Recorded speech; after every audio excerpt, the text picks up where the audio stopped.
Hello, and thank you for joining us. Today, we will Uh, be speaking with Professor Andy Higginbottom. Professor Higginbottom is an associate professor in the Department of Politics and History at Kingston University in London, where he teaches and researches on international political economy, slavery, emancipation, and extractivism. He has also been a longtime international solidarity campaigner in active support of social movements in Colombia, South Africa, the Eelam Tamils, and anti-colonial and liberation movements around the world. Professor Higginbottom, thank you very much for joining us. Thank you. So first I want to begin by asking you about some recent developments in the Tamil struggle and persecution of the Tamil people.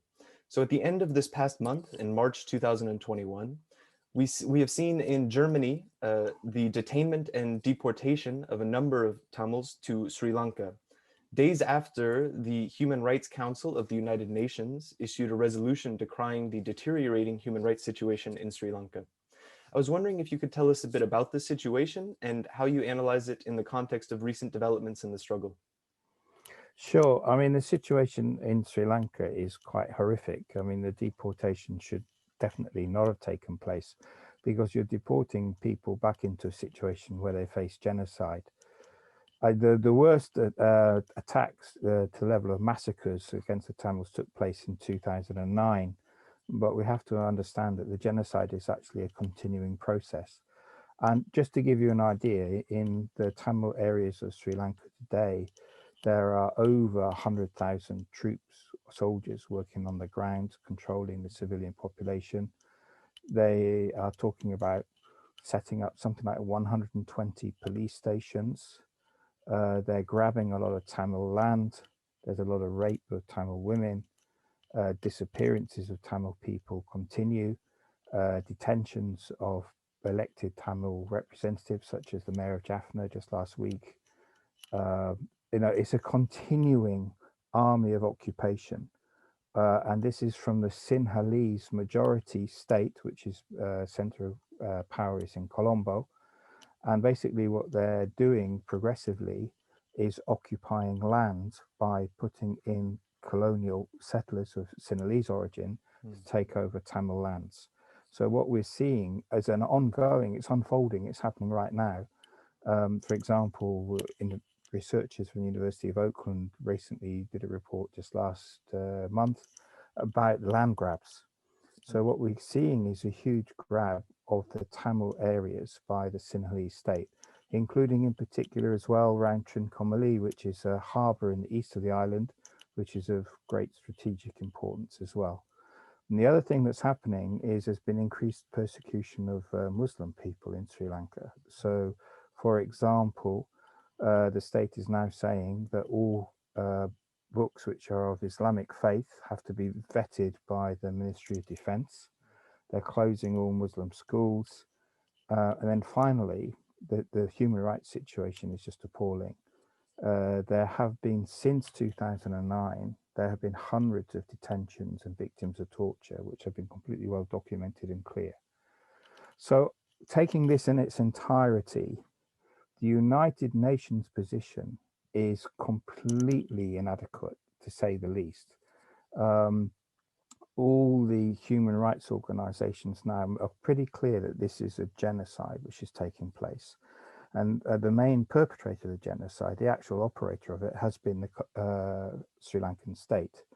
And therefore, the Sri Lankan state cannot be the one which brings itself to justice in terms of the human rights violations and genocidal practices which it's carrying out.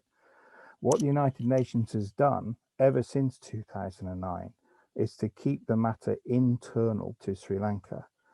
So experts have gone from the United Nations to Sri Lanka, and time again, they report back a deteriorating situation, as you put it, and report back aspects of, say, for example, visitors of the disappeared people or victims of torture presenting, seeking out information from government authorities from the state and themselves being persecuted. United Nations experts have been reporting this back time and time again to the United Nations human rights apparatus. But within that apparatus, the actual decisions are made by the Human Rights Council rather than by the human rights experts. And the Human Rights Council is the voting by nation. So you have about 40 nations, I think it is, some of whom are elected, who decide what the policy will be. And so this latest resolution is just as bad as all the others. First of all, they don't accept it's a genocide when it clearly has been a genocide. And second of all, they're keeping the process internal to Sri Lanka, whereas what's clearly needed is an independent and external process of investigation and also bringing those responsible to justice. So I'm not so positive about the human rights position coming out of the United Nations. I mean, the official policy is one of abandonment, neglect, changing the narrative from what it really is to something which is more acceptable to the West, to countries like the UK, like Germany, like the United States, who want to say that there are some human rights violations, but don't want to break relations with the Sri Lankan state. And that's the sort of parameters of their position. And unfortunately, this is shared by many other countries around the world as well. So that's on the one side. And then on the other side, as you rightly say, there have been these deportations taken place. We think about 30 Tamils were on the flight, about 20 from Germany, 10 from Switzerland, I think. And this is an appalling development as well, because up until this point, Germany has not escalated. This is an escalation of a policy. There have been attempts to deport individual Tamils, but not on this scale. And it's extremely worrying. It's something which a lot of political pressure at short notice was brought in Germany. There were protests, and the church in particular was concerned. And, people of good faith and who are against racism and for human rights should be very concerned about this. And I really hope that this is a one-off, and that the German state, which in general hasn't been as bad as some of the other countries involved have been, if they're concerned about human rights, and they should actually admit it's a genocide, but even if they only admit that there's serious violation of human rights, then why are they sending people back to be subject to even more violations of human rights? I mean, it's completely hypocritical and wrong. But I would also say that it's not only Germany. I would also say that, I mean, for example, here in the UK, there have also been deportations of Tamils, with well-documented cases of people being returned to torture. We don't know what's happened to the latest batch. I mean, it's very hard to find out. It's very hard for human rights monitors to move in Sri Lanka. It's a militarized country. And on top of that, you have the COVID conditions. So, but it's heavily militarized, so it's very hard to find out what's going on. But in time, we will find out what's happened to the people deported. And if it follows the pattern of previous deportations, I'm very sorry to say it's going to be very grim news. So everybody knows the situation in Sri Lanka is appalling for Tamils. I mean, I'll just give you one more example.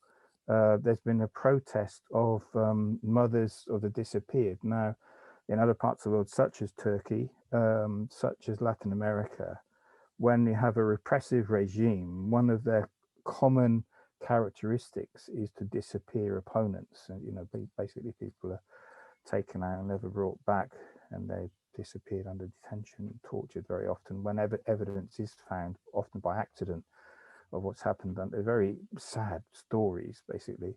Well, this is going on in Sri Lanka today. It's not like a past dictatorship, which we are now seeking restorative justice for.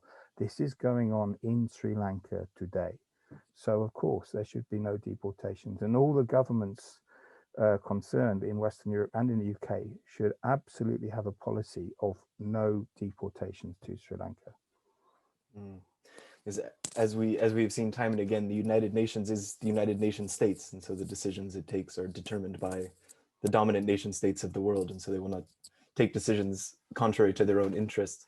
But I wanted to ask you, do you think... Yeah, well, let me respond to that point. No, please. Absolutely. You're right. I mean, and of course, this is a general pattern, and nations which don't have statehood are, generally speaking, overlooked in this configuration of state power. That's absolutely true. But what you also have is particular parts of the world. This is sort of an added weight to this, and unfortunately the Kurds have suffered from this without a doubt because of their position in the Middle East. Palestinians have suffered from this without a doubt, and the Tamils suffer from this without a doubt, okay, because it's part of a matrix of imperial power which they are the victims of. So if you think of the state of Sri Lanka, and now we come on to what is the state of Sri Lanka, it's a neo-colonial state. It inherited its particular form from the British, and the British ruled for 150 years. The Dutch and the Portuguese ruled each for 150 years before that. So it's a state which had been ruled for nearly 500 years by European colonial powers, very much like Latin America, for example. And so the legacy of colonialism is still very strong. And what the British did is they had a united Ireland, a unitary state, which was nonetheless sectarian in its formation. So it had a built-in majority and a built-in minority, the Tamils, majority being mostly Sinhalese, and a minority have always been discriminated against. And that wasn't by chance. That was a sort of particular format of divide and rule, which was deliberately engendered by the British. When the British took control in the 1830s, they deliberately fomented this idea of sectarian ethnic superiority amongst the Sinhalese. They deliberately engendered this ideology in order to have a section of a population which was more loyal to them and saw themselves as being set apart from their immediate neighbors. And this is exactly the story. I mean, it takes two sides to tango, of course, so it's on both sides. But the British inculcated a sense of racial superiority, even appealing to Aryan instincts and so on, amongst the Sinhalese, and to keep them separated from the Tamils, not only on the island of Sri Lanka, but also on India. So there's 70 million Tamils in India. So the Sinhalese were encouraged to believe of themselves as something different to the masses of India. And this is another factor which the sense of racial superiority was engendered by the British, is what I'm trying to say. Sure. And there was a motive for this crime. I mean, in terms of state power, you're absolutely right about this. And if you think of the Indian Ocean, this is just look at the map, see where Sri Lanka is, okay? And there's two things that strike you immediately. One is this teardrop island is on the tip of India. And the British definitely used Sri Lanka as like a garrison, safe place from which it could exert control over South Asia, over India. But secondly, it's right in the middle. You can see a big V with all the shipping lanes going past Sri Lanka. It's right in the middle of the Indian Ocean. And Sri Lanka, even right from the time of Nelson, 1815, I think, roughly, said, oh, that's the best harbor. Trincomalee is the best harbor in the whole ocean. We need it. We have to have it. Must have it. Must have it. Must have it. And Winston Churchill said the same thing in the Second World War. I mean, they lost Singapore, but they kept Sri Lanka. And these are sort of nodal points of control of the Indian Ocean. And we'll come on to this, but it's actually extremely important contemporarily. This is not history. This is absolutely up to date with the tilt to the Indo-Pacific, up to date geopolitics. And so what you have also is a very strong military, naval, strategic interest of the British, state interest, but imperial state interest, what one might say, right? To make sure that around Trincomalee, there's a state which is not going to undermine this sort of pattern of naval power. It's a bit, I mean, just to draw one quick analogy, and I'll finish for now on this point, right? I mean, Panama used to be part of Colombia, but when they built the Panama Canal, they realized you can't trust this important waterway to the local people. So they actually, the US actually forced Panama to become an independent country. It's complete, you know, they built a country around the canal, okay? And the sectarian nature of Sri Lanka, I mean, it seems odd to say this, but it's actually true. It's all about location. The sectarian nature of Sri Lanka is built around the need to have control of the Indian Ocean, and especially Trincomalee. So the over-determination, if you like, of state interest and state power is just, you know, it's just absolutely the key point. Absolutely. And before we move on from this issue concerning the recent developments of the deportations from Germany, I wanted to ask you what you described as an escalation in Germany's policies. Do you, in your view, is there a particular reason why this happened now? Yeah, it's quite hard to read. It's unfolding. I mean, Mhm. but if we do go back a little bit, it is quite a lot to do with the dynamics of the European Union and even potentially Brexit. And so this is a slight, I don't want to overinterpret current events, but I can comment more. There's a tendency, let me just put it like that, within the European Union. And the tendency was for Britain and very often France actually to be more overtly imperial in the way they wanted the EU policy to be. So if you think about the Tamils in Sri Lanka, in particular, the British wanted to criminalize the liberation tigers of Tamil Eelam. They were the first to list them as a terrorist organization, even while the peace talks were going on in Sri Lanka, which was a period of about 4 years in the early 2000s, 2002 to 2006. The British, even when there were peace negotiations going on in Sri Lanka, criminalized the LTTE. Mm. Why is this important? Because it upsets the stability and the possibility of an outcome in the peace negotiations. If you're attacking one side, then obviously it's quite clear you want to disrupt the process of peace. So the British made sure, or did their best to make sure, I should put it more, you know, qualify it slightly. They did their very best to make sure that there was not a peaceful outcome to the peace agreements. And there are two aspects to this. One was what they were doing in Europe and what they're doing in Sri Lanka. What they're doing in Sri Lanka is with the United States, which had exactly the same policy, of course, was to arm the Sri Lankan state, train the army. A lot of the top officers come to Sandhurst. A lot of the top officer cadre corps in Sri Lanka, trained by the British, equipped by the Americans, right? Especially in this period, the Americans come in more, especially with their special forces operations and so on. Okay, so they're preparing the Sri Lankan state to relaunch the war. They're talking peace but preparing for war. So this is what's happening on the ground in Sri Lanka. And then what's happening in Europe at this time is Britain is lobbying hard for the rest of Europe to criminalize the LTTE, to do what Britain did and to follow suit. And actually, there was some resistance from Germany. And Germany had a slightly different policy. The nature of its overseas presence is different. I'm not, I don't want to be too generous to the German state because I think it's got problems as well, especially in relation to Turkey, for example. But what I would say is that they had a softer policy than the British did. The British were the hawks in relation to criminalization of the LTTE. So what you had is some kind of uh, behind the scenes. There is certain evidence of this, okay, but I mean, it is a lot of behind the scenes stuff, which we don't know the full story, right? Of heavy British lobbying to follow suit with the US and Britain against the LTTE. And in the end, they got the European Union to ban the LTTE. But I think that that was the beginning of the end because there was a window of opportunity to have a peaceful outcome to the war. The LTTE had massive support from the Tamil population. They had liberated areas in Sri Lanka, which had been there for about 30 years. I mean, they were institutionally based in the community, but institutionally, effectively, a rival power within the island of Sri Lanka. And that's why the Sri Lankan state had to negotiate with them, because actually they had no choice. I mean, the war had brought them to a point where they had to find a deal. And it's at that crucial point that the US and the UK step in and say, no, there won't be a deal. You're going to go back to war, and we will help you go back to war.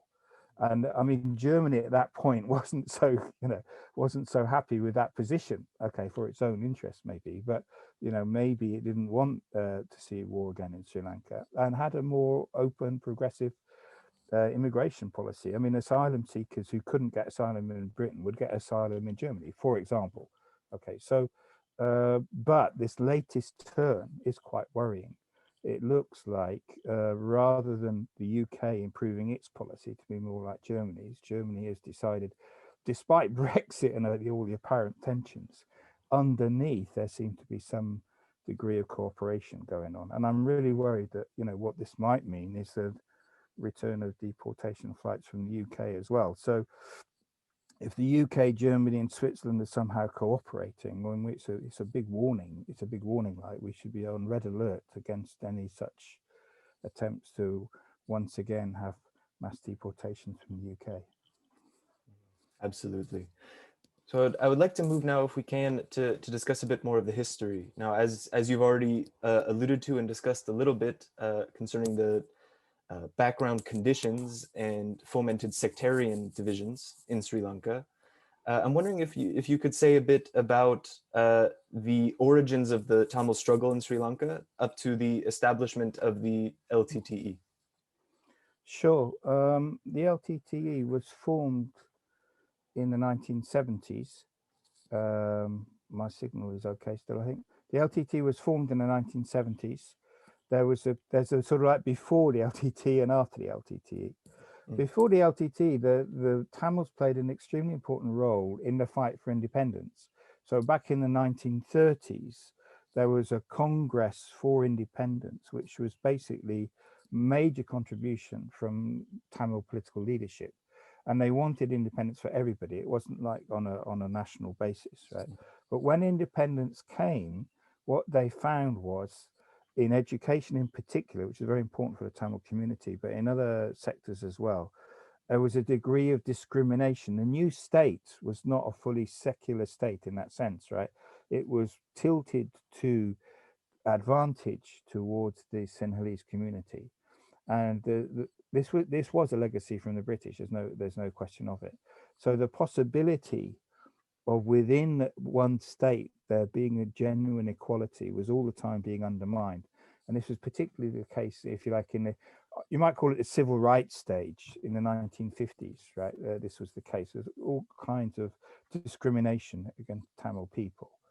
And then, of course, you have the impact of, the 1960s across the world with, the people in Vietnam fighting the US and in the end basically winning, and May 1968 all over the world and so on.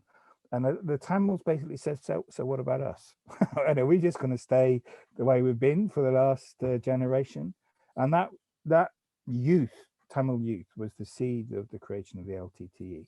Right? So they broke from the Sinhalese organizations and they started to create their own organizations. In the early 70s, there were several different armed struggle groups.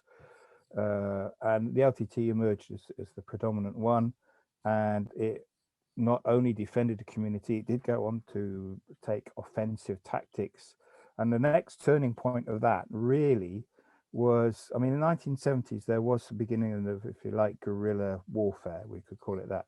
But the next really big turning point was in 1983, where there were huge pogroms against the Tamil community.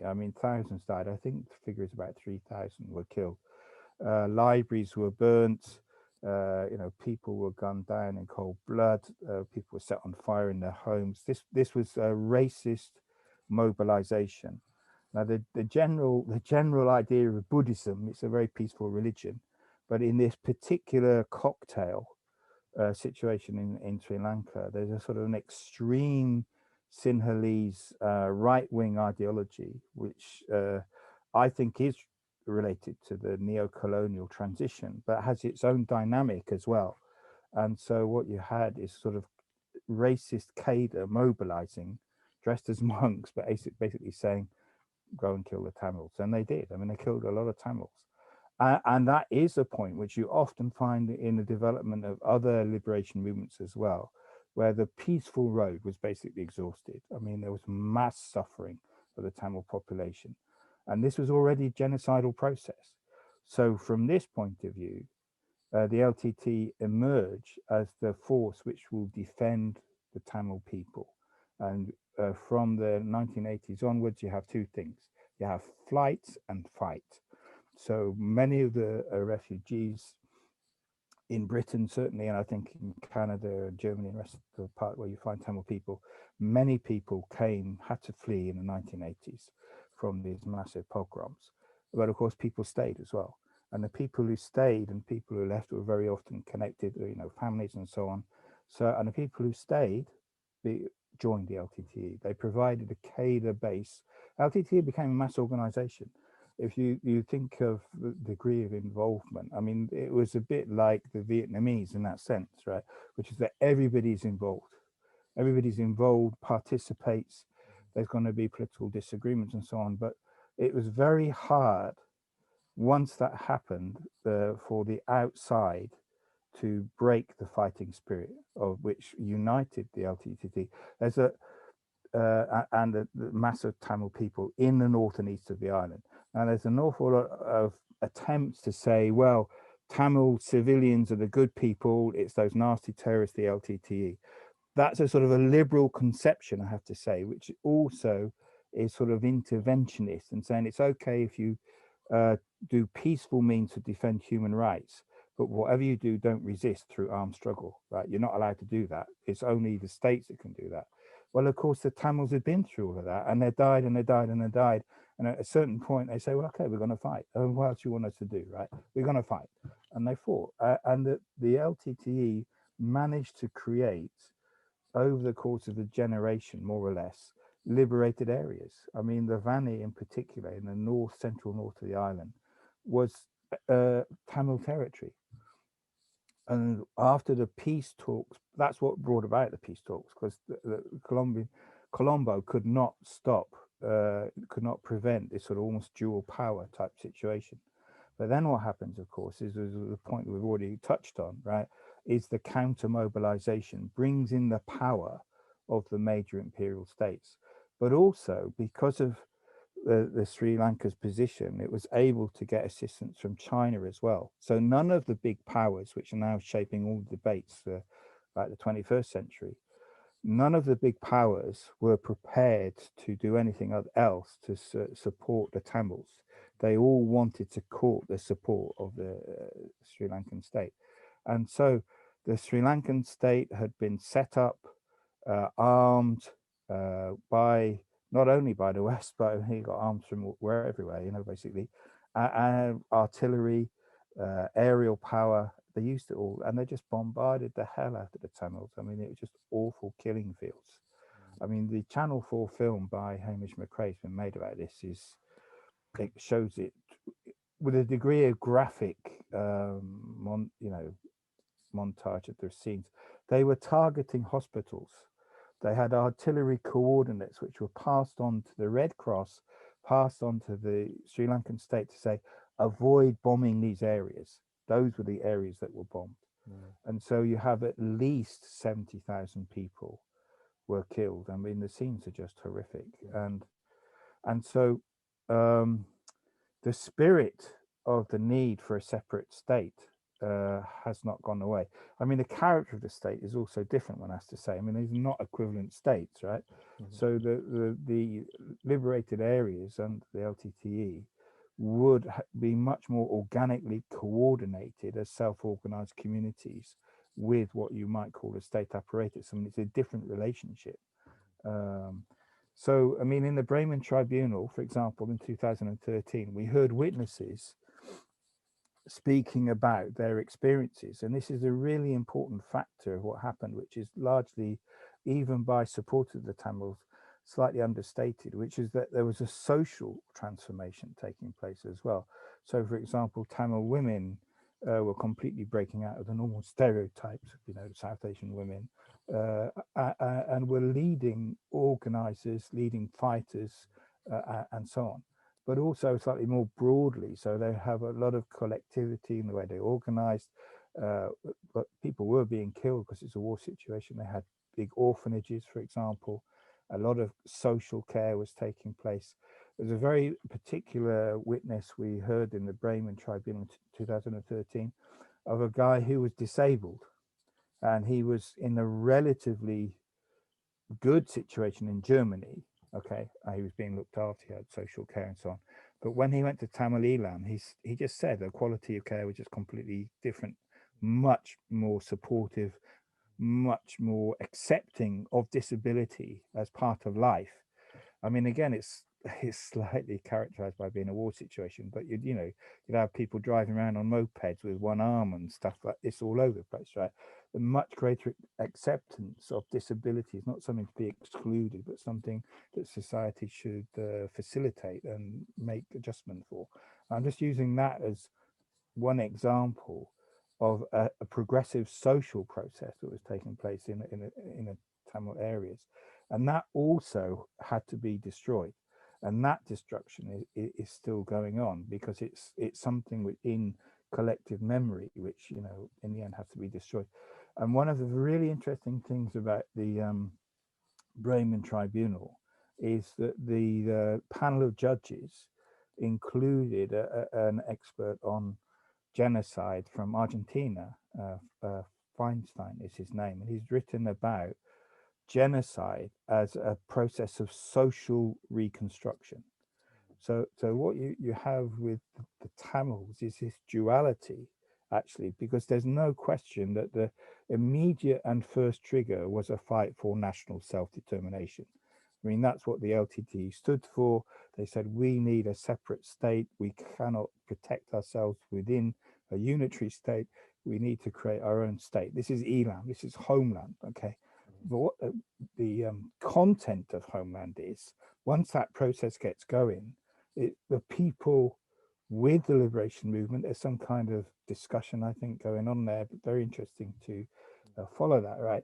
That the the content of what is a homeland in these sort of war conditions is also highly collectivized. It's pretty much sort of like a in the direction of being a socialist type society. I mean, you can't really have a socialist society under war conditions, but the degree of common ownership, common cooperation is a better way, was the term I'm looking for.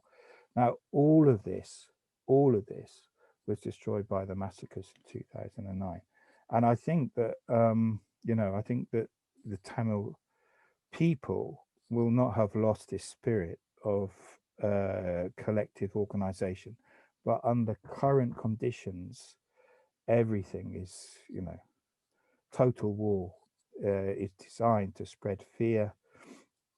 This is another sort of another condition that academics like me write about. So Ruth Blakely's got a very good book about what is state terrorism.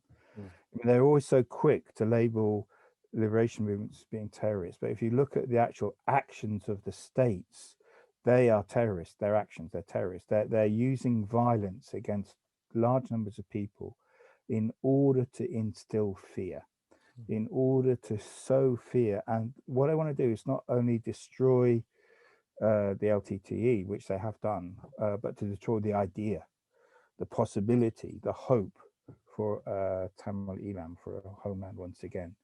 And of course, we don't know. Who knows what the future holds? But I mean, one hopes that they have been completely successful in destroying that idea. Sure, of course. And you've already commented to this a little bit, but if you could say in a little bit more detail some of the key developments leading up from the height of the struggling in the 80s and 90s up to the failure of the peace process and the massacres and military defeat of the LTTE in 2009. Yeah, I mean, there are probably two or three combined elements. One is that I haven't spoken much is about the role of the United States in all of this, and of course, ever since the Second World War, the United States have been kind of like Batman and Robin on a world stage. I mean, they have this sort of like playoff thing that they're doing, and that's very much the case of what they did with Sri Lanka. And although Britain was the former colonial power and has continued to have, especially at the military diplomatic level, at the level of the state as distinct from the government, had an awful lot of influence in Sri Lanka. It's also true that things were not, they were getting out of their control as well. And this is when the United States come in, right? And if you read the policy documents, the security documents from the United States, around at this time, they're saying, this is what we need to do. We need to re-equip the Sri Lankan army. We need to have a special emphasis, by the way, on special operations.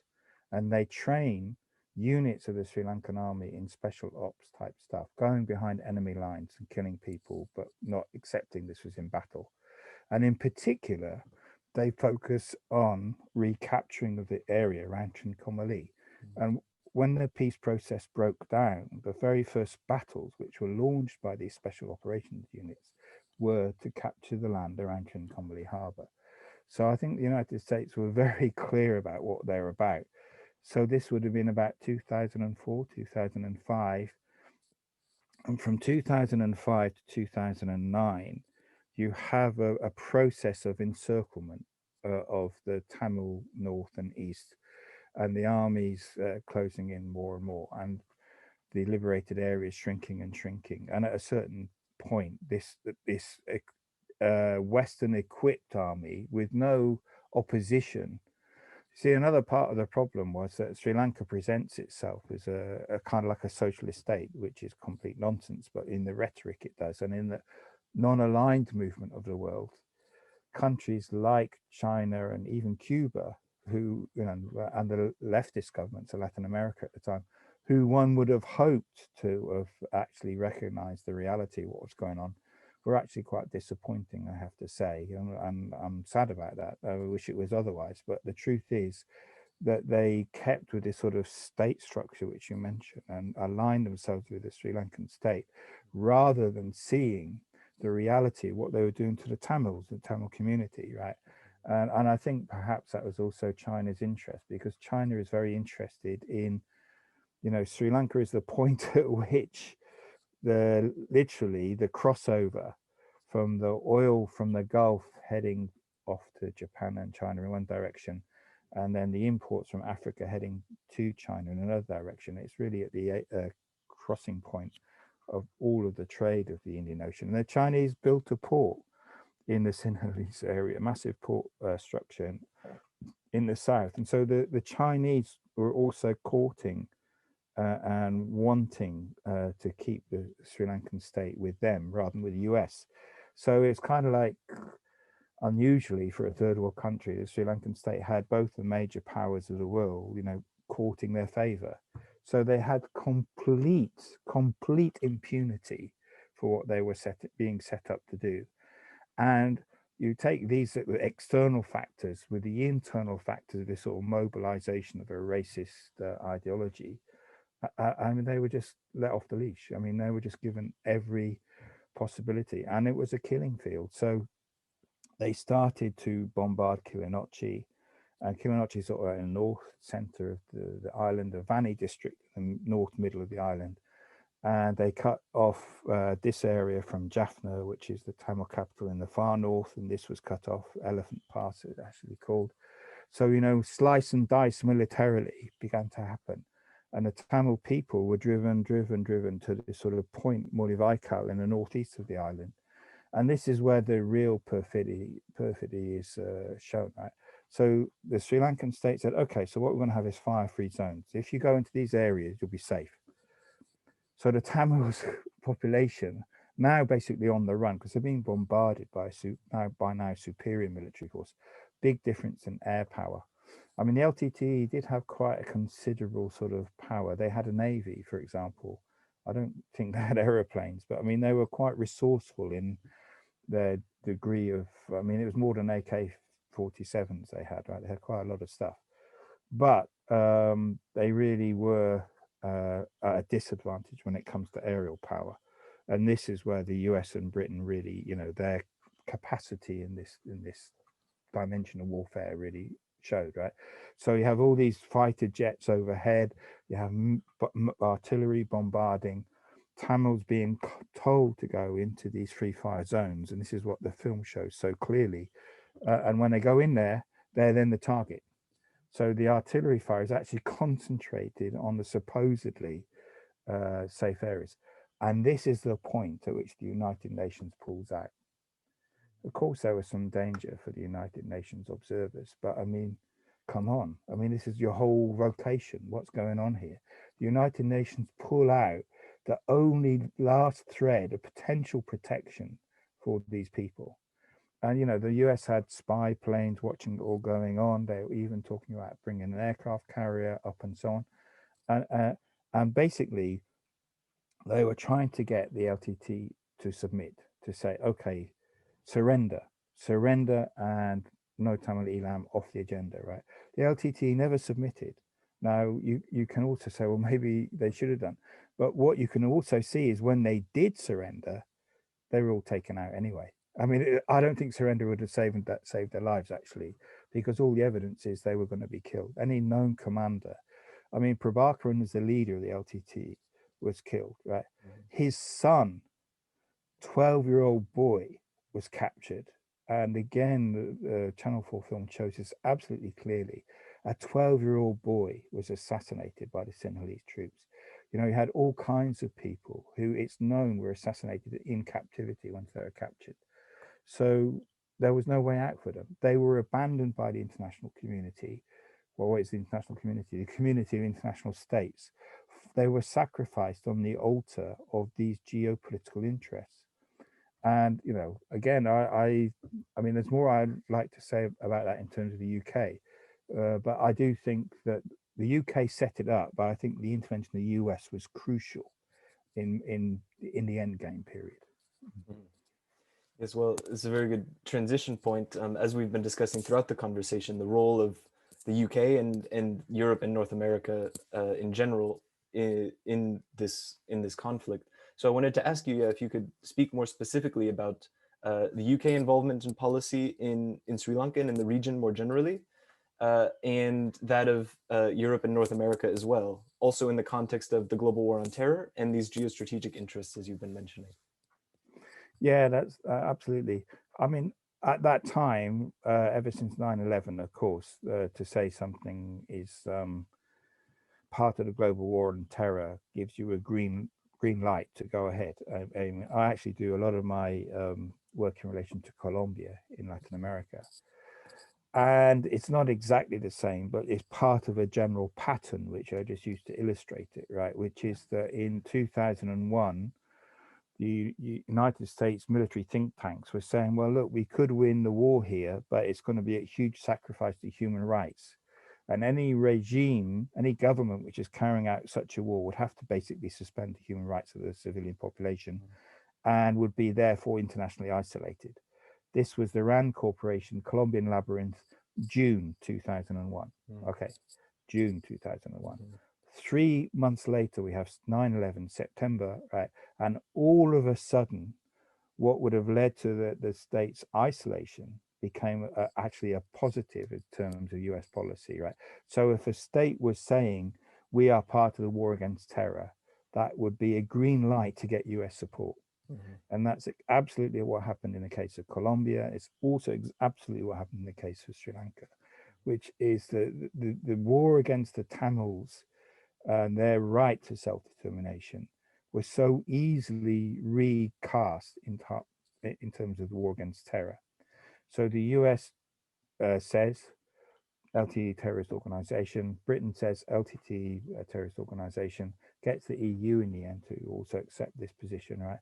So they become absolutely illegitimate target, the civilian population included.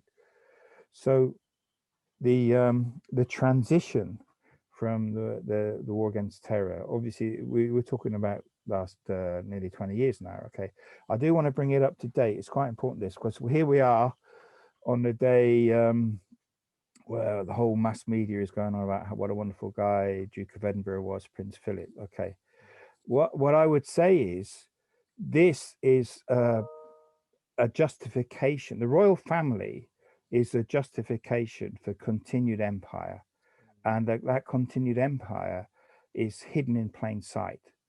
And the evidence for this is remarkably well documented by research which has been done by Phil Miller and is published by the UK declassified team of investigative journalists, which is on the Maverick website.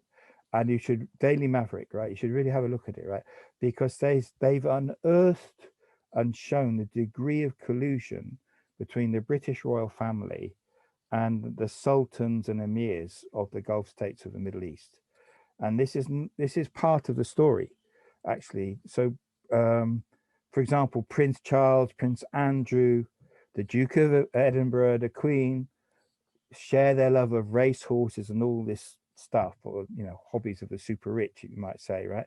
But actually, what they're doing is they're the public face of a deep military, violent connection between the Gulf states and the British military.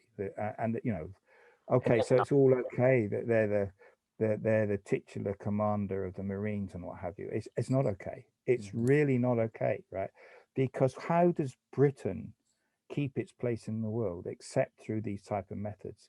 And this brings it completely up to date, because the latest integrated defense review, okay, which is defense and foreign policy review by Boris Johnson's government, right, has in it a tilt to Asia, tilt to the Indo-Pacific region, as it's called. Okay, now all of this is part of the big game, the big picture. And what the big picture is contain China, keep our assets in the Middle East, but build on those assets to contain China. And this is just remarkable. I mean, what the British have done in the Gulf is a completely unreported. Well, it is reported, but unacted on crime against humanity. I mean, there's Prince Charles and his mates, the Saudi princes. Prince Andrew launches a naval base. The British got two naval bases on either side of the Straits of Hormuz, Bahrain and Oman. Okay, they've just commissioned two aircraft carriers, Prince of Wales and Queen Elizabeth II. Okay, this is, what's this? Soft power or hard power? Do me a favor, it's both, right? What on earth have the British got these aircraft carriers for? Well, they pretty well say it in this integrated review. They say we want to be the leading European power in the Indo-Pacific region. So all of a sudden, Navy becomes important again. In strategic terms, in warfare terms, they need the Navy, they need nuclear weapons, and they need cyber. They need cyber capacities. Okay, right. So why on earth has Britain got aircraft carriers? It's if countries don't accept their neo-colonial role in the international division of labor, then they can be punished. And of course, if it's going to have if it's going to have this sort of naval power, it's going to need facilities. Hence the naval bases around the Straits of Hormuz, but hence the continued interest in Trincomalee, right? So, the overall picture of the 21st century in terms of international relations has been US trying to use its military advantages to contain the growth of China. Nobody knows how this is going to end up. It's kind of like an unexploded bomb that's going to go off at some point in the 21st century, right? But it's very clear the whole of the propaganda weight against the emergence of China as a global power, and arguably now an imperialist power in its own right. Okay, so but what you've got, so the point you keep coming back to is the role of states. What I'm saying is yes, but look at the character of those states. They have a different character. It's one very broad category. Okay, so what we've got is imperialist states who use their military power to reinforce hierarchies of the world order. And China threatens to upset that hierarchy. So there's this huge buildup. The British establishment, what's it based on? What's the British ruling class based on? It's certainly not based on manufacturing industry, unlike, say, the German ruling class, right? It's based on its capacity to get wealth from abroad. Big mining, big oil, City of London, right? The state form in Britain follows that requirement. So the state form is actually highly imperialistic as well. Okay. We don't see it, or rather, we see it, but through a narrative which presents it as being completely acceptable, So, you have the chief of whatever, the patron of the Royal Marines and so on and so forth, all really nice guys, served his career in the Royal Navy. Well, actually, what were they doing? What is this state military power for, right? And this is absolutely become clear in the well, I say absolutely clear is not quite true. The direction of travel has become clear from this new integrated review. And so they don't really comment. They keep under the table slightly all their existing base of power, which is things like control of the Gulf and so on. But they want to say we align, with the United States in this global competition with China. I mean, that's the strategic orientation of the British ruling class post Brexit. Now, I'm bringing it back to Britain because the question of the genocide of the Tamils and the imperial strategy of Britain are not separate questions. They're actually, one is the consequence of the other. The genocide of the Tamils is a consequence of imperialism. The genocide of the Tamils shows us that we cannot live in a safe world while these imperialist powers are controlling the world order. That's a sort of the point of the particular becoming of general significance. And finally, I was hoping you could also bring us up to date on the key developments in the Tamil struggle since 2009 up to the present, and how you assess the present situation and the potential ways forward in the struggle. It's tough. Yeah. It's really tough. I mean, they're under occupation. I mean, what can I say? I mean, they have a Martyrs' Day where, you know, they burn candles for young men, mostly young people, young men and women who given their lives in the freedom struggle as they see it. Okay. Sure. And the last time that these commemorations took place in November last year, complete lockdown. I mean, to burn a candle would be a reason for arrest. I mean, I've already mentioned that the mayor of Jaffna was detained just last week. I don't know what's happened to him since. What we have is the families that have disappeared have been holding their protest for 1,400 days, well, like 5 years, I think, 4 or 5 years. Nada, nothing, right? What we've also got is there was a march in January of this year from one part of the north to the east. This was a march of solidarity, actually, because the Muslims have been heavily hit by the Sri Lankan state, and the Tamils, who mostly don't have a same religion as Muslims, they marched to show support.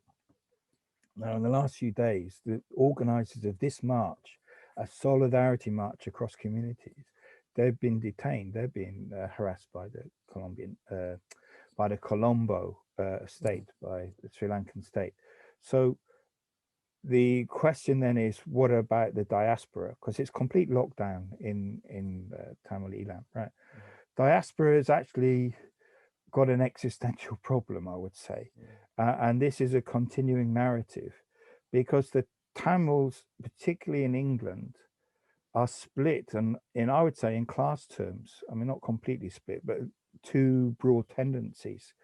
I mean, one tendency is quite upper middle class and professionals, accountants, lawyers. Not that I've got anything against either of those professions, but I appreciate their professions actually. But you know, there's been a degree of integration, and the politics of diaspora has been dominated by the politics of lobby. And the British state is quite open about this in encouraging and co-opting this, because of course it rather have the moderates and the militants. I mean, this is not a new game. I mean, the British have been doing this for a long time. Okay. But what that means is that they put almost all their eggs in the basket of lobbying. The British are basically on our side. It's the Sinhalese that are the problem. Okay. And including lobbying to get the United Nations to do the right thing. Well, the United Nations are clearly not done the right thing and are not going to do the right thing, because they are also structures controlled by the powerful states of the world, right? So that avenue has taken the struggle absolutely nowhere. And so the Tamil community has got some kind of discussion going on about what do we do now? Well, it's quite difficult, right? Because Tamils quite understandably see Britain as a safe haven in terms of being refugees and finding some degree of stability in their lives and so on. So it's a question of actually looking at the real history. It's a question of going back to this issue of the complicity of the United States and the UK in particular, also India and China, by the way, in a genocide. And, you know, genocide would not have happened without that complicity. So it's definitely a problem, because the very state power, which is giving you refuge, is also actually complicit in the circumstances which cause you to flee in the first place. So I'm not saying this is easy. I'm not saying it's like an easy issue to come to terms with, but I'm saying it is the condition that ever since 2009, in my observation at least, has been the condition that the Tamil community has to address, right? And I do think that responses go pretty broadly along class lines. Those who are more integrated into the British lobbying establishment, you know, got more to lose. Whereas the poor guys, you know, on the shop floor, if you like, and literally lose your shop floor, right, have got much less to lose. But I mean, also, they're the ones who'll be the first to be targeted. They will be the ones that are first to be deported. They will be the ones who, you know, the British intelligence services, which certainly do monitor this stuff, you know, will have their eye on. So these are not easy things that I'm saying here. I mean, I have a complete respect for the difficulty of these type of decisions, but fundamentally, I think that the question of Tamil self-determination, like all other issues of self-determination, is a connection between the particular circumstances and the role of the imperialist countries in denying self-determination, which I would apply as a general comment to other struggles as well. Um, so I think that this is something that is still being processed, I would say, in the diaspora. Mm-hmm. Mm-hmm. Absolutely. Well, and there's of course much more that can be said on all of these issues, but I think unfortunately we have run out of time. And you've given us a very great overview of all of the key issues. I would just like to ask if there's anything you would like to leave us with in closing. Well, in closing, I would obviously agree with all of those who are campaigning for the release of Abdullah Öcalan. I mean, I think it's itself a crime that he's being treated as a criminal, being kept in prison now, increasingly, I believe, in isolation. And I do support completely the right of Kurdish people to self-determination, including whatever form they decide that might be, whether it's autonomy or statehood is entirely, I think, their choice. Mm-hmm. And so I respect the wishes of the Kurdish people because that's what self-determination is about. And I do think that the initiative of Campak and Peace in Kurdistan is the right initiative. I think it's right to seek, without sacrificing any particular identity or history of struggle, it's absolutely right at this moment to seek out common ground and to form networks of anti-imperialist solidarity and mutual support.